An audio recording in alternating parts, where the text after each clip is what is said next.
If the city of Van was already famous as the center of the early Urartu civilization and as the site of the world's largest soda lake, it has recently attracted the interest of the world as the origin of the only breed of domestic cat that will swim of its own free will, the Van cat.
In early times, the Van region was settled by the Hurrites and the Urartu. Then, in turn, the Medes, Persians, Armenians, Byzantines, Arabs, Seljuks, and Ottomans. Now, it is in the east of the Republic of Turkey. In the center of the Van region is Lake Van, which has some of the characteristics of a small sea. And about 3 miles from the eastern shore is the modern city and provincial capital of Van.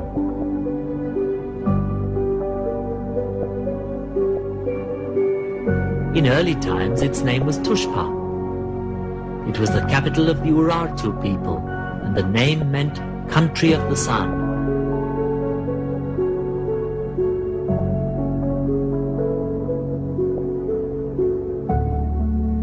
Van attracts tourists with its ancient ruins, but it now has another focus of attention for tourists, Van cats.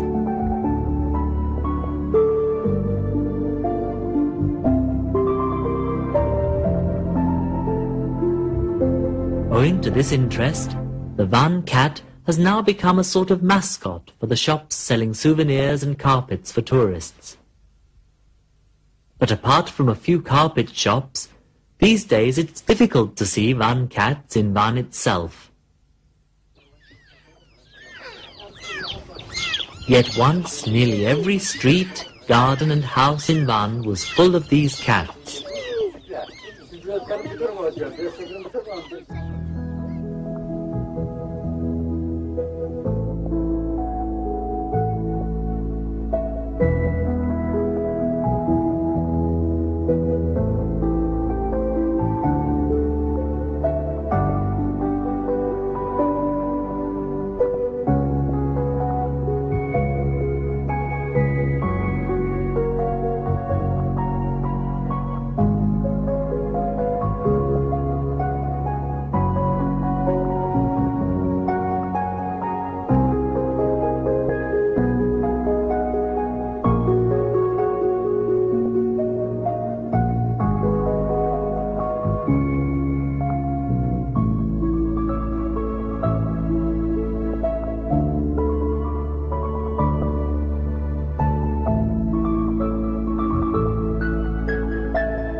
Van cats weren't kept by the people of Van merely as ornaments or as mousers, but as friends and members of the family.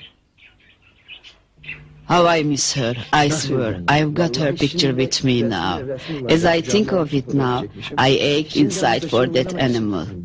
If only I hadn't gone and left her behind here. We went to Izmir, we emigrated. Now I wonder where she is, where they took her. Is she dead? Or what's become of her? Now I miss her constantly, like I miss a child. This culture, however, is slowly dying out. In the face of steadily growing demand from tourists, both from within Turkey and from abroad, Van cats have started being taken out of Van by various routes. This one's been with us for years, and twice a year she gives birth. Twice she has had kittens with eyes of different colors, but they took them away, stole them. Once they took them to heaven knows which hotel and sold them to the tourists for $3 or $4 apiece.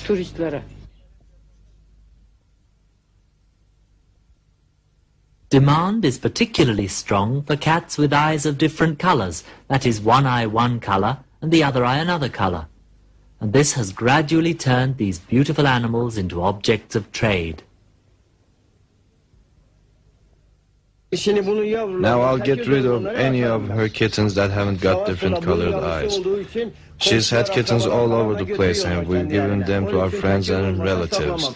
But if they haven't got eyes of different colors, I won't keep them. Now this one's getting old. If she doesn't have kittens with different colors, I'll get rid of her. Good riddance, she's old anyway.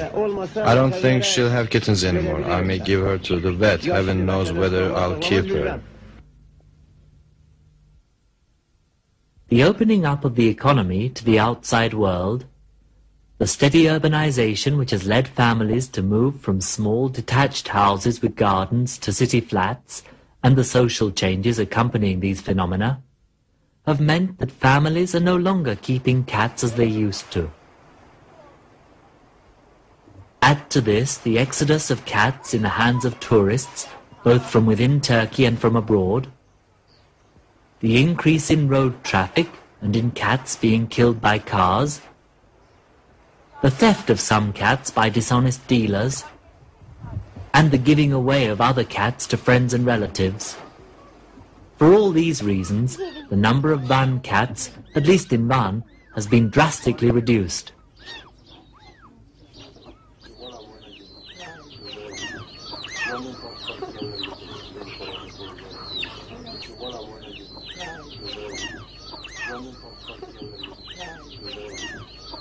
All my education was in Ankara, and I met my first Angora cat when I was still at primary school.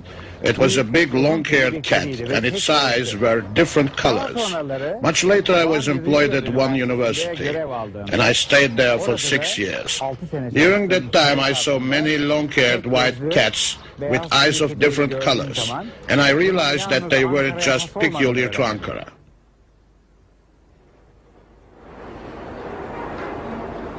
In the literature, it's claimed that the Angora or Ankara cat is the ancestor of all long-haired white cats, and that the Van cat, which much resembles it, is therefore simply a variety of Angora cat. At the moment we are in Izmir Zoo, but in Turkey when you talk about white cats, the cities of Ankara and Van spring to mind.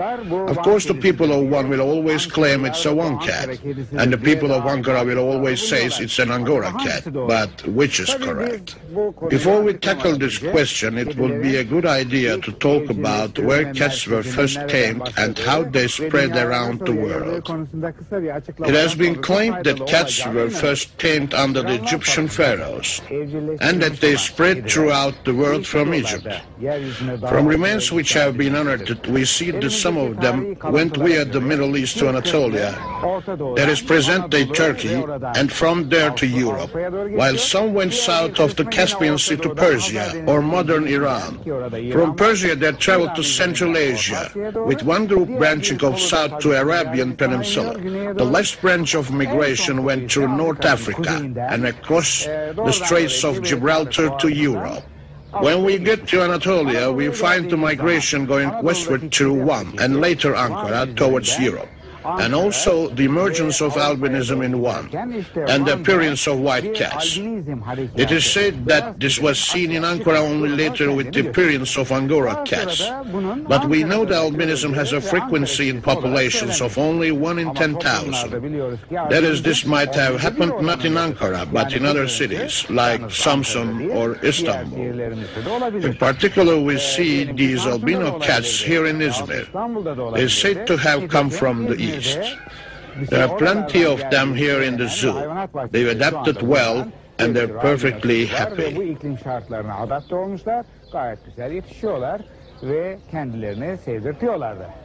Again, historical documents show that one is a very old settlement. It has been settled by the Hurrites, the Urartu, the Seljuks, the Armenians, and the Ottomans, and is now inside the border of the Turkish Republic. If we compare it with Ankara, we see it has a much longer history. In addition, there must have been a wave of migration from the east and Van towards the west and Ankara. But in contrast, our studies have never shown anyone taking Angora cats from Ankara to Van. When we talk about Van cats, we mean cats from the whole of the Lake Van basin, for we see Van cats even in the remotest towns. For this reason, we think that the first appearance was in Van, and only later in Ankara. But there might be another explanation. Since albinism appears in populations at a rate of 1 in 10,000, it may have arisen independently in Van and in Ankara. In that case, we can talk about both Van cats and Ankara cats. And we can interpret each as being a separate group of albino cats.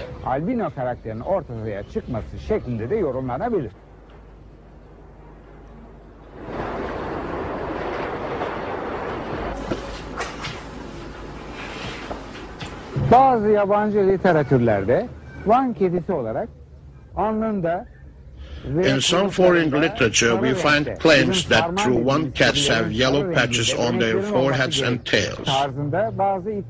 But our studies show that this feature is not seen in purebred cats.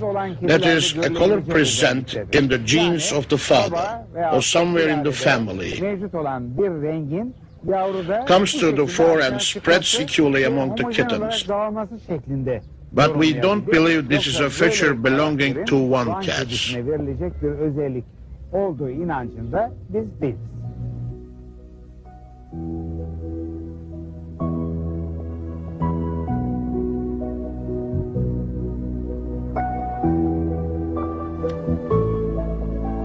Studies around the Van region show that the people there regard the typical Van cat as being not only white, but also long-haired. O hem tüylüdü hem de kuyruğu. She wasn't just long-haired. Her tail was also bushy like a fox's. Bacakları da tüylü. But a Van cat's white. Short-haired ones aren't purebred. Either the mother or the father may be a Van cat by their half-breeds. I mean, they aren't purebred Van cats. Tam Van kedisi değildir. But these days, there are considered to be two breeds of Van cats, long-haired and short-haired.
results of a study conducted by Van University in the Van region show that 42% of Van cats have short, velvety fur, while 58% have long, silky fur.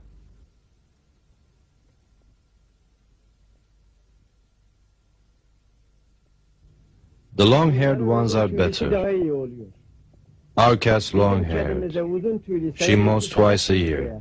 When she's molting, her hair's short, but at other times it's long. It gets especially long in winter. Winter's the coldest time, so she's long-haired in winter.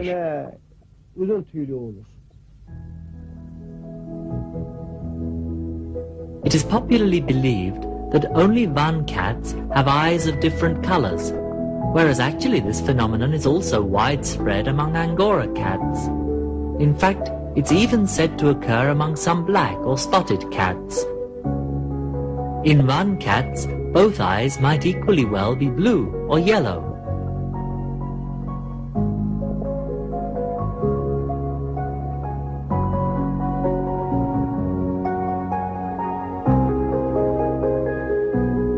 In fact, as a rule, two eyes of the same color are more widespread than two eyes of different colors.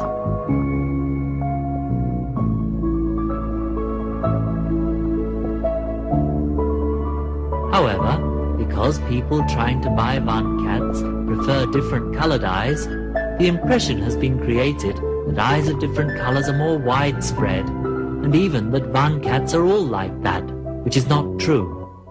According to studies which we have carried out in both Van and Angora cats, one can find both eyes blue, both eyes yellow, or both eyes are different colors.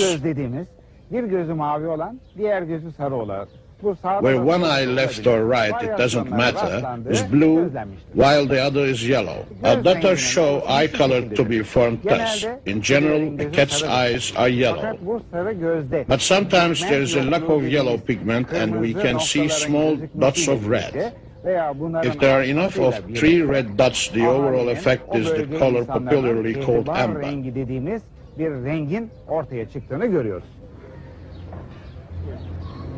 In contrast to this, we all know from painting that if there are dots of blue on a yellow base, we gradually get green and bluish green. This is the case in both Van and Angora cats. In fact, even in black animals, we sometimes see this bluish green. If we speed up the increase in blue and lose the yellow pigment, we arrive at blue eyes. If this happens in both eyes, when we see a blue-eyed cat, but if this reaction only occurs in one eye while the other remains yellow or green, then we have the situation which Turks refer as a tek göz or one-eyed.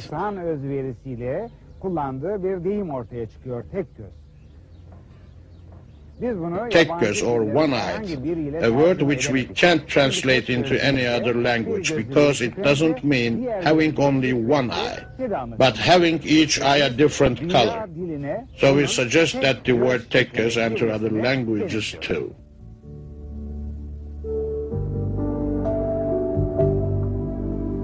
The Van cat, which is known by the people of the Van region by the name pishik, has a triangular but rounded face. Its ears are erect and of medium size, and the insides are covered in hair. Its nose, mouth, and the bottoms of its paws, like the insides of its ears, are pink. The long-haired variety has a magnificent bushy tail, like a fox's brush. The body of a Van cat is long, tough, and muscular, well able to withstand the effects of a cold climate.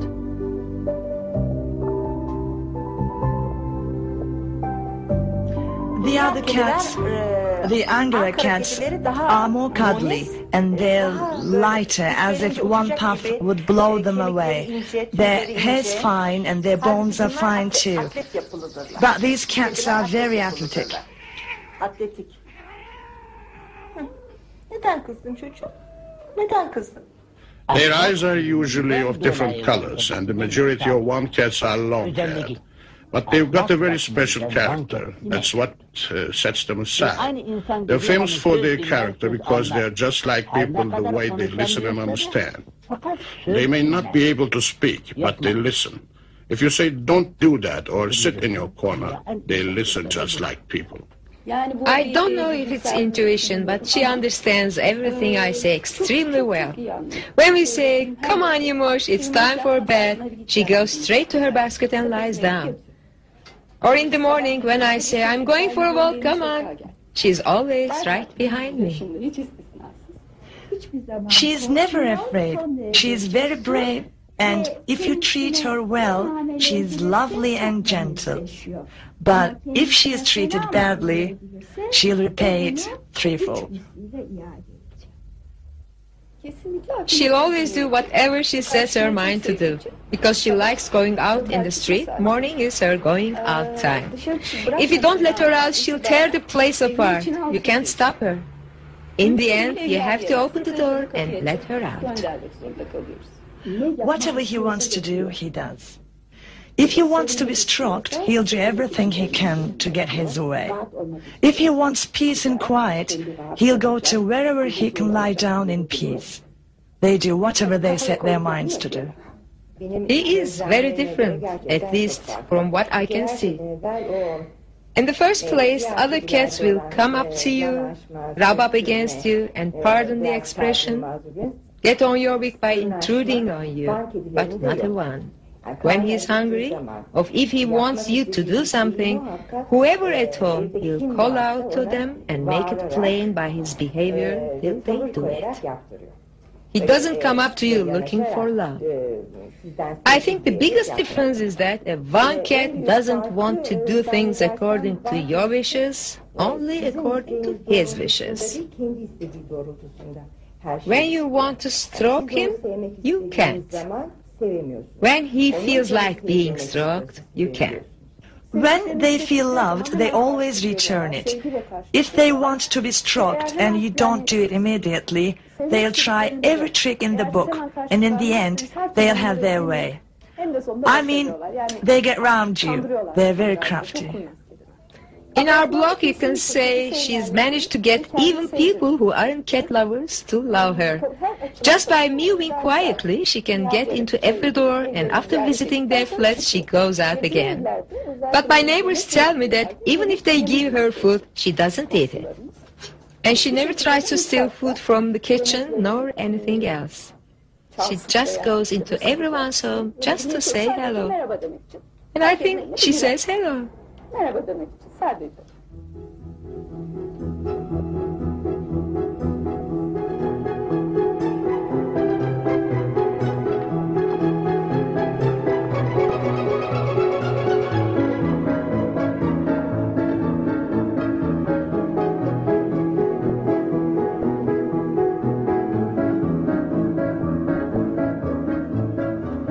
One cats don't steal. You know, other cats can be trained, but that's something else.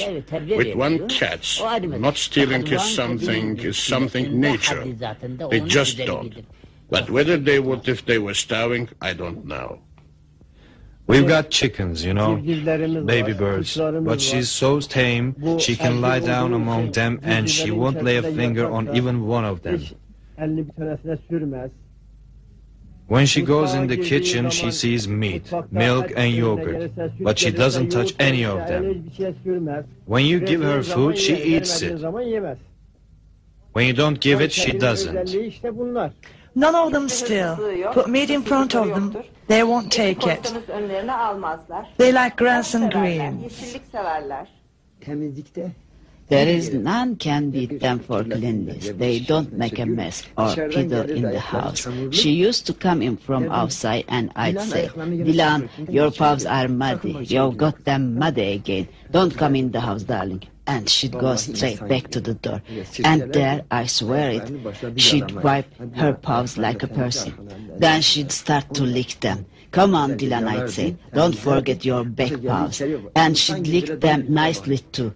Then she'd come in. She'd stop. like a person, and looked me in the eye. Okay, I said, jump up, you can sit there. At night, when she'd want to go out, she'd lick my face. And if I didn't seem to have woken up, she'd go to the door and hang on the door handle. She'd manage to open it and go outside. I mean, I've never seen another cat like my one. When it came to toilet training, one thing about my one cat was that I only needed to show him once. It didn't need a second time. He never did it anywhere else again. I've had other cats. I've had a black cat and a tabby. I really like cats, but none of them's anything like a one cat. They are different the way they behave well and don't make a mess, and the way they don't eat everything up. Other cats even eat refuse. Dilan wouldn't eat it. She'd smell it and go away. One cats can be very spoiled. It really is harder to look after them than other cats. They don't like every sort of food, and they want attention, and they are jealous and very intelligent. She wouldn't eat again out of the bowl she'd had breakfast in. She'd only eat when you'd gone and washed the bowl and put in fresh food. She'd never eat the morning's leftover in the evening. The bowl had to be washed again. From what I've seen, these cats are different. They're fond of freedom. They're close to nature. They really aren't that tame yet. And even if they've grown up in Ankara, when you let them go free in summer, they can adapt straight away to that free environment. They're like normal cats, cats that have grown up outside, the way they defend their territory and often beat the other cats. They're still much closer to nature than other cats.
One day I took the cat to my aunt's house and we started playing games.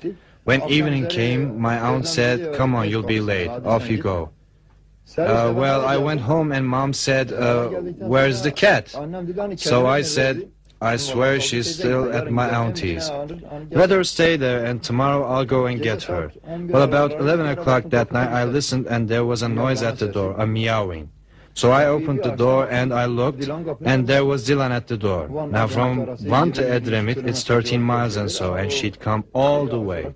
She was stolen, oh God knows how many times. They snatched her, but she always escaped and came back. No one was able to take her away from us. They are very proud, and they are very clean. In addition, if we are at all hard on them, they get annoyed and they can sulk. For that reason, we are very careful. One day Dilan jumped up and sat on our daughter-in-law's cushion. Dilan, she shouted, "Get down, don't go there." Well, when she shouted like that, Dilan went off in a sulk and didn't come home for 2 days. Sometimes when I didn't like something she did, I got angry, but she'd get upset and sulk. When we took her on our laps, she tried to escape. I really had to try hard before I could make up with her. Then I saw how sensitive she was. She'd get upset and curl up and sit in a corner. In that respect, and also because she was deaf, there were some things she didn't understand.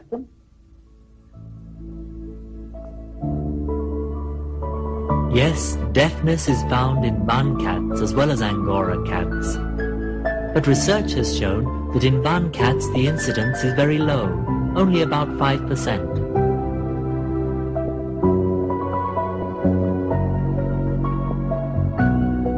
According to people from Van, the thing that marks a Van cat from all others is its good behavior. That is, its refusal to steal, its pride, and its cleanliness.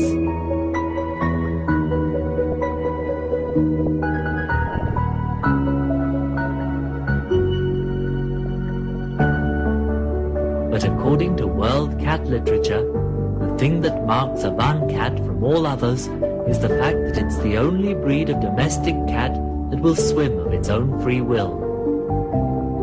One characteristic of cats is that they don't like water. That is the fact that cats don't enter water and swim. We thought it would be the same with Van cats, but our observations have shown, especially at the same time, the spring feast, the 6th of May, one families go down to the lake's edge with their children and their cats, and while they're taking all the food out for their picnic, that's when some Van cats slowly go down to the water's edge and put their paws in the water, then take them out and lick them to taste the water. Then they go into Lake Van, swim around in a big arc, then come back to the land and shake themselves and lick themselves dry. We haven't been able to film this yet, but that's what our observations have shown. We mentioned this characteristic to some visiting scientists, and there was one Japanese zoologist. We told it to him, and he put forward a theory. Perhaps at the edge of Lake Van, when there was some young fry and certain fish, the pearl mullet, and might the cats have gone into the water to catch those baby fish. But we answered that there were almost no fish at the place where we saw this, and that it was impossible for the baby pearl mullet to have come to that strip of shore. Pearl mullet-like places where fish water flows into the lake. Secondly, the cats weren't forced to do this, and anyway, they don't go into fresh water. That is, they don't go in the fresh water of the big rivers that flow into Lake Van. After they tasted the slightly bitter soda-tasting water peculiar to Lake Van, they went in. And we interpreted this as a characteristic of cats living in Van. But we did put forward this counter-proposal: if we took an Angora cat living in Ankara and brought it to the edge of Lake Van under the same conditions, will the two go into the lake? I don't know. But we decided it was correct to describe going into the water and swimming as a characteristic of Van cats.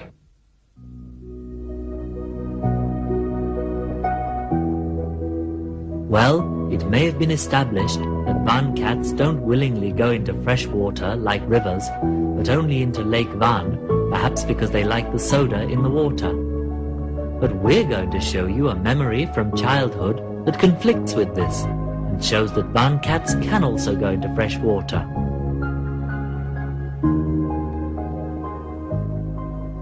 Van'ın Şamran kanalı diye bir yer var. Orada gençler 13-14 yaşlarında, 15 yaşında yüzmeye gider. There's a place in Van called the Shamran Canal, and young boys of 13, 14, or 15 go there to swim.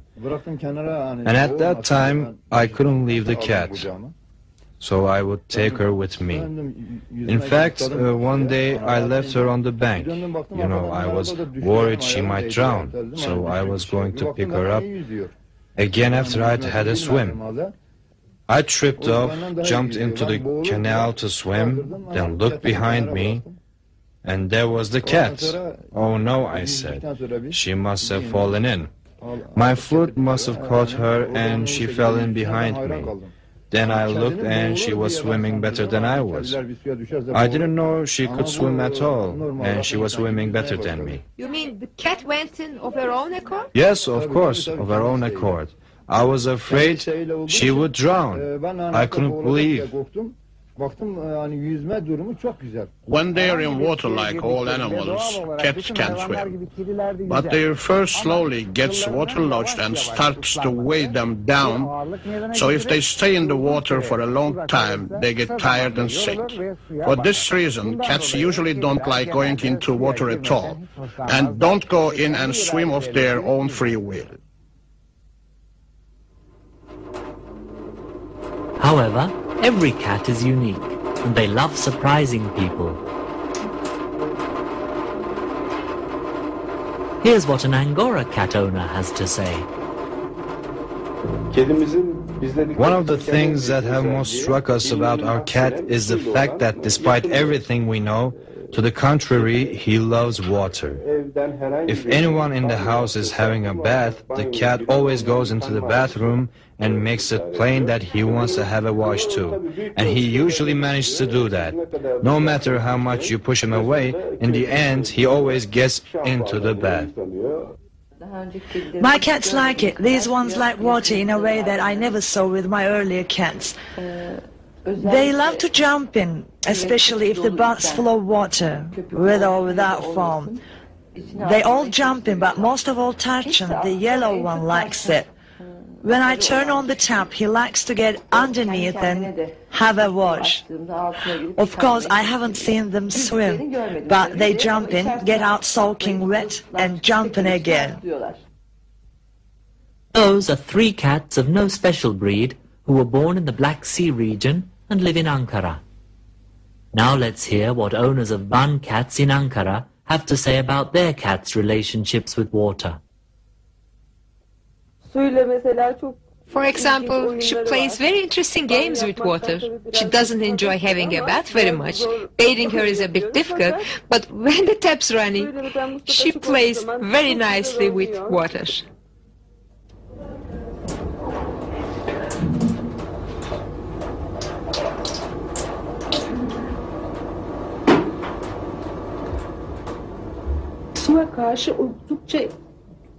His interest in water is really different. He sits on top of the washing machine when it's filling up with water. We open the lid so he can watch the water go in. Or if a tap's running in the bathroom, he comes and watches the running water. Or else he comes when we're having a bath. He doesn't like being washed, but he always finds water interesting. We hardly have any problems with bathing her. She only shows a reaction, like all children, when we are getting her ready for her bath. Then, when she is in water, there is no problem at all. She lets us wash her, and it's just fine. In the end, we decided to perform an experiment. We decided to take one of those cats that have become mascots for tourists in carpet shops and take it to Lake Van. Its owners couldn't leave the shop, so they couldn't come with us. As we didn't expect it to go into the water of its own accord, there in a strange place among strange people, we took it into the water in our arms.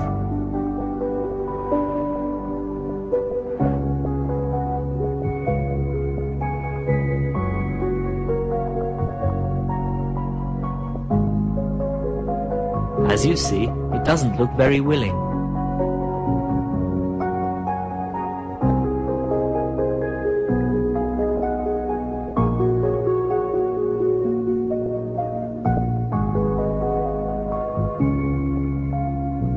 One couldn't say it's very happy to go into the water, but it clearly isn't reacting very strongly either.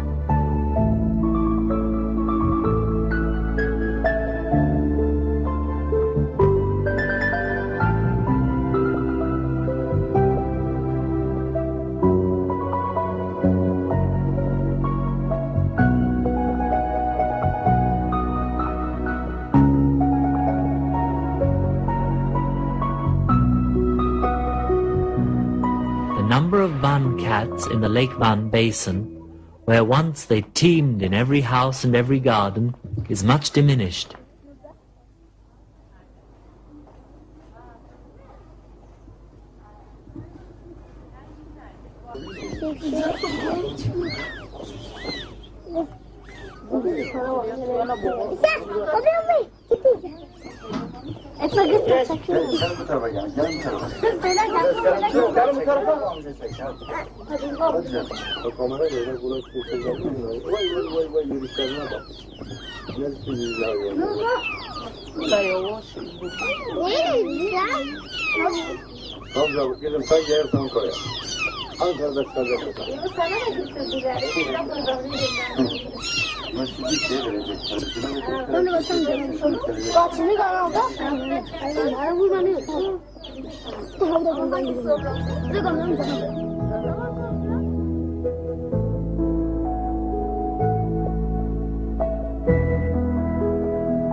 The Van cat, with its all-white fleece, can be long or short-haired.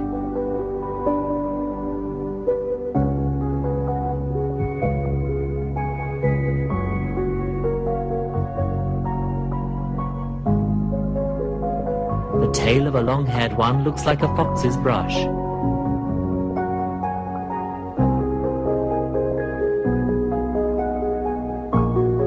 Although their eyes can be any color, intense demand for eyes of different colors means that's probably how you imagine Van cats to be.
The Van cat is still in tune with nature and is in many ways in a natural state. It's famous for not stealing, for being very proud and very clean, and for always doing what it sets its mind to do.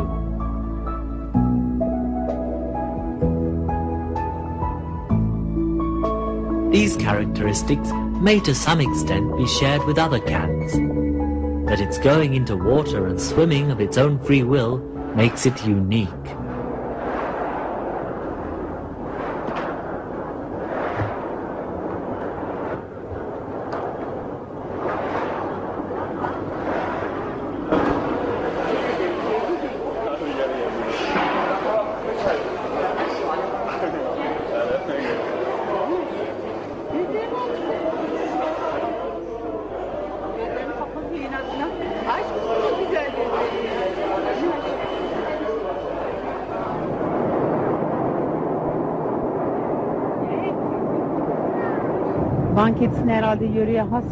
My van cat probably has characteristics peculiar to the region. He's a very clever, clean creature. He's easy. I mean, there's no special difficulty about looking after him. We're going on holiday, and I can't entrust him to anyone. Our cat's going on holiday with us, and we'll all come back to Van together. We're going to Ankara.